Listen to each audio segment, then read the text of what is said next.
Frontline Updates, where we delve deep into military strategies and updates from conflict zones. Today, we're discussing the progress of the ongoing special military operation as of August 21st, 2024. I'm your host, Sharifa Mohammed MGT. I'm Colonel AUC Oguntoye, an infantry officer.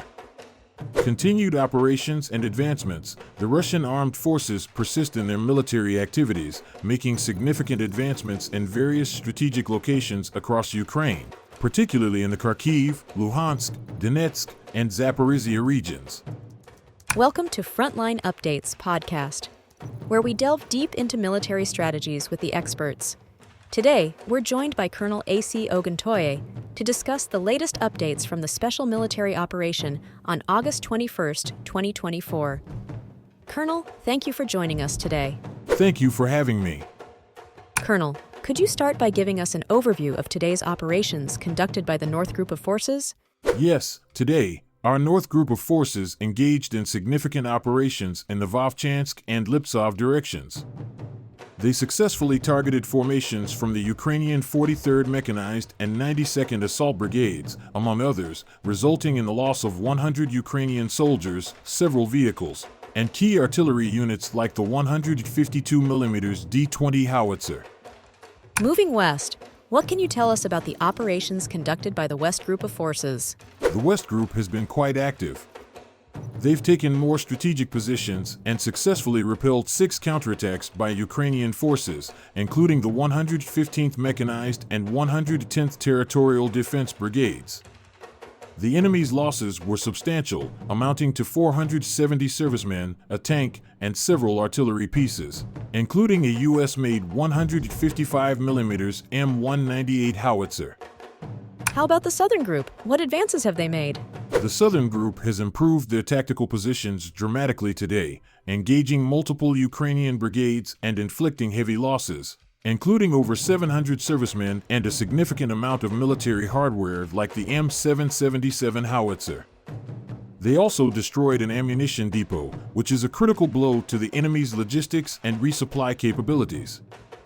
With the Center Group of Forces, you mentioned the liberation of a key settlement. Could you expand on that? Yes, the Center Group made a decisive move by liberating Zelenoy in the Donetsk People's Republic. This action was part of a broader operation that also saw the defeat of several Ukrainian brigades in surrounding areas. Overall, they repelled 6 counterattacks and inflicted losses of more than 630 servicemen, capturing or destroying a wide array of enemy equipment. What's the situation with the East Group of Forces? In the East, our forces have been equally effective. They managed to repel 4 counterattacks by the Ukrainian 72nd Mechanized Brigade and others, with the enemy losing 130 servicemen and significant artillery assets, including a British-made FH-70 howitzer. Lastly, can you touch on the activities of the DNEPR Group of Forces? The Dnieper Group targeted the Ukrainian 65th Mechanized Brigade and others, resulting in the loss of 30 Ukrainian servicemen and several vehicles. Their operation underscores our ongoing pressure across all fronts to degrade the enemy's fighting capability. Colonel, with all these operations in place, how does the Russian armed forces plan to sustain these advances? Our strategy is to continue applying pressure through coordinated assaults and by exploiting any tactical advantages. Our aim is not only to degrade the enemy's capabilities, but also to ensure the security of territories under our control. There are reports that Russian troops have taken Lugovskoye in the Zaporizhia region. It seems to be just another small village, but there have been several like it recently. In reality, gaining control of this area complicates the situation for the Ukrainian armed forces in the Zaporizhia region. Not only is the village located just 10 kilometers from Malaya Tokmachka, where Ukrainian artillery regularly operates, but it is now only 17 kilometers from Orkhov, the site of the offensive that began in 2023.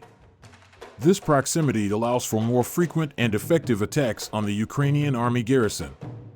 Moreover, if forces advance from Lugovskoye to the heights a bit to the north, they can position long-range artillery, which would enhance their firepower even further. Additionally, the nearby railway line is crucial in this war of attrition. If we can reach the Malaya Tokmachka area and engage in combat there, we may have a chance to effectively close off the Rabatino cauldron.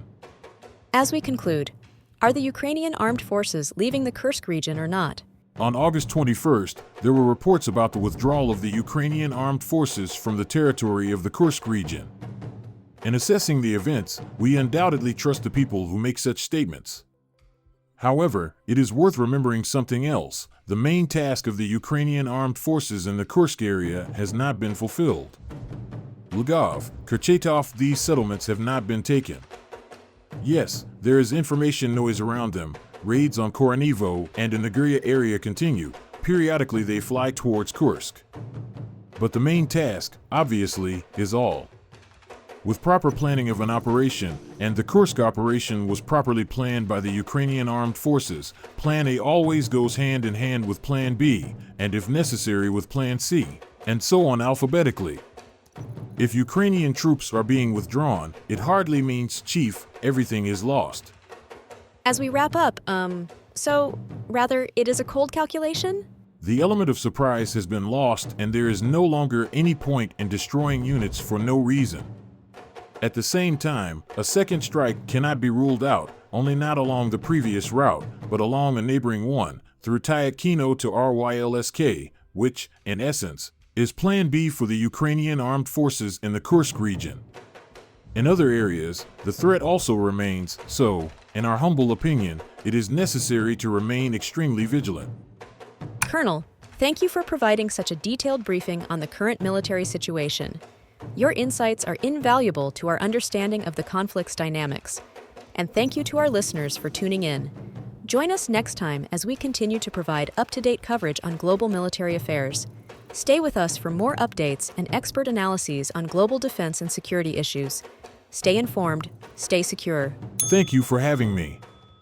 It's crucial that we keep the public informed about our operations, and I appreciate this platform. The Israeli army has ordered new evacuations from areas of central Gaza's Deir el-Bala near Khan Yunis, signaling an expansion of the army's ground operations from south to central Gaza. The Gaza Health Ministry says at least 50 Palestinians killed and 124 wounded in Israeli attacks on Gaza in the last 24 hours.